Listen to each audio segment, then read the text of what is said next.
So for cardiac catheterization lab, the overview is of the department. It uses different procedures including coronary catheterization, coronary angioplasty, chronic total occlusions, radial angioplasty, and catheterization, coronary stenting, and rotablation. Ellis has one of the Northeast highest volume catheterization labs, performing more than 1,500 procedures each year. Procedures are used to evaluate the heart function, open blocked coronary arteries, and restore blood flow to the heart. And the unit is located at 1101 Knott Street, Schenectady, NY.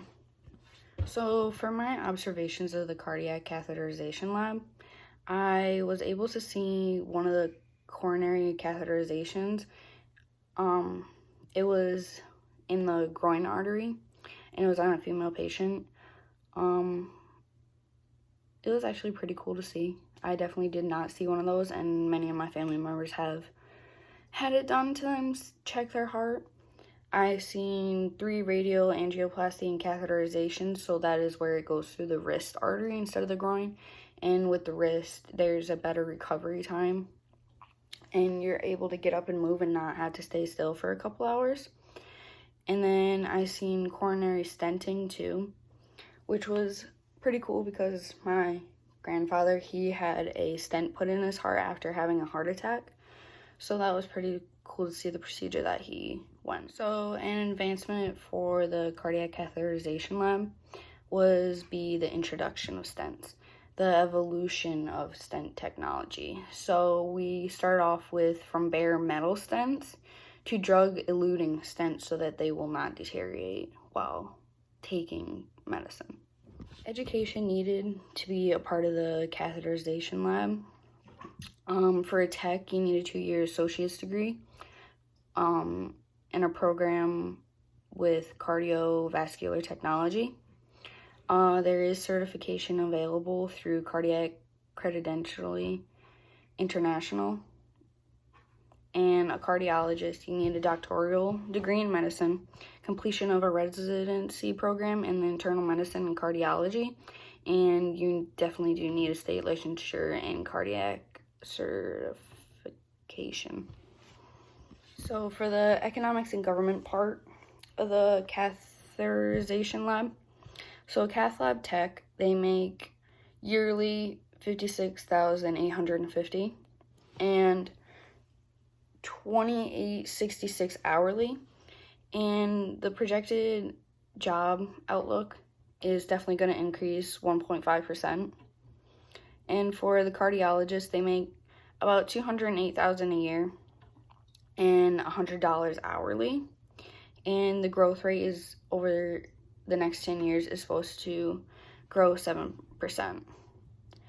And for the public sector jobs for them, so the cardiologist would be Department of Veteran Affairs in Chicago, Illinois as a physician cardiologist.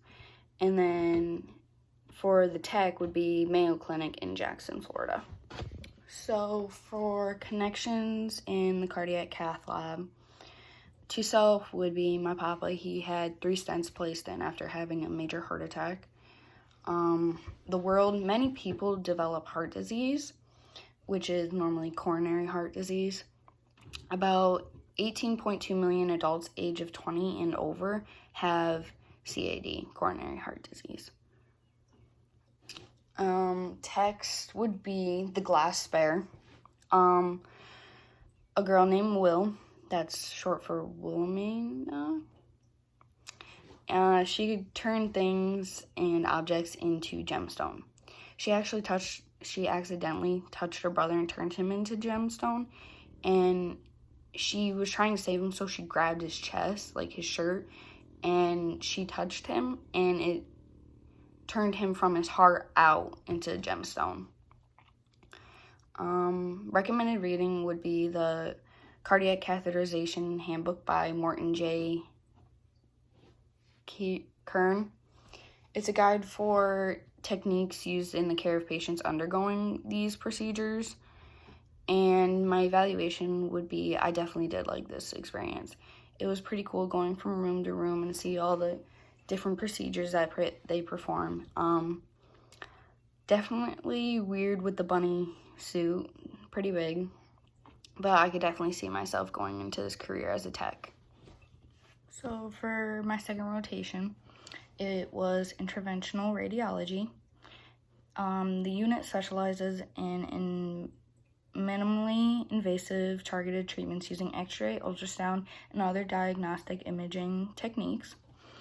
So it is the best treatment for many cardiovascular patients that involves both a combo of invasive and non-invasive techniques. So for my observations in the interventional radiology unit, I seen 2 acidic types. So one man, he was a heavy drinker, even after the doctors told him, like, you need to cut down and that. He could fill about 10 to 15 bottles, and they're good sized bottles. And he didn't stop drinking, so he would come in repeatedly to get drained. He was actually pretty funny. While he was getting drained, he was watching Paternity Court, and it was pretty fun experience. There was another man that got the same thing done as him, but he was from a nursing home, and he could fill about 8 to 9 bottles, but this time while I was there, he only filled 8, which was still around normal. And so the taps are basically where they cut into the side of a person, and they stick basically like a tap in there, and it drains all the fluid buildup in the abdominal cavity. So for the advancements in interventional radiology, one is it has become microinvasive instead of minimally invasive. Another one is guided image surgery with the use of ultrasound, MRI, CTs, and fluoroscopy. So while I was there, they actually were going to use an ultrasound to see and try to drain a lump that was on the back of an older gentleman. Compared to cath lab, it is definitely less invasive, and it has a speedier recovery time, which is definitely an advancement. So the education needed to become an interventional radiologist is you definitely do need a bachelor's degree right off the bat, plus 4 more years of medical school, 4 more years of residency, and 1 to 2 years of fellowship training. And then for an interventional radiologist technician, 2 to 4 years, so associate's or bachelor's degree, or a certified program related to the field of study. And then you can be registered for being a tech and a radiologist by the American Registry of Radiologic Technologists for licensing. So for economics and government of interventional radiology, so an interventional radiologist makes about $414,000 yearly, and then for the outlook for the next 10 years, it's supposed to increase 9%, which is definitely faster than normal. And a public sector job that I found would be working for the University of Vermont Medical Center. And for the tech, it would be $62,280 yearly and $24.94 hourly. And just like the interventional radiologist, for the next 10 years, it looks to be about 9% increase, which is definitely faster than normal again. And a public sector job would be Cancer Treatment Centers of America. So for connections to self would definitely be, they're not humans, but horses at my Nana's farm. We have had vets come and had them drain abscesses that they had and actually stitch on a eyelid back on. So a connection for the world would be the people who would much rather have less invasive procedures because they are less painful less costly, and shorter procedure time. And they also include smaller incisions, so you won't have as much scars. A text connection would be Empire Storms by Sarah J. Maas. So a girl, Caitlin, she had a rock surgically implanted in her arm, and she had to cut back into her arm to retrieve it and get it out because it was making her very sick. And the recommended reading would be the Handbook for Interventional Radiology Procedures.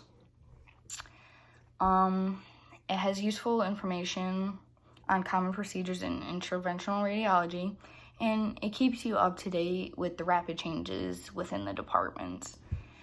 And it's by Krisha Kapta and Lindsay Mackin. And my evaluation was that I really liked it. I really liked it a lot. I even thought about becoming a tech there. I could definitely see myself pursuing this career. The people were amazing and funny. I had someone ask me what my favorite show was, and of course I said Supernatural, and they later told my classmate that had the rotation after me, they asked the same question, said, oh yeah, there was another girl that said Supernatural was her favorite show. So I definitely can see myself pursuing this career.